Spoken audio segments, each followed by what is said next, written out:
Hi friends, this video shows how to add TV to Wi-Fi network without entering the password.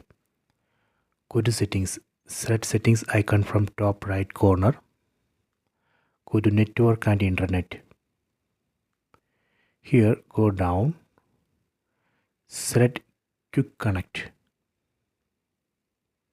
See, it says scan QR code to join. Take mobile phone, then go to settings,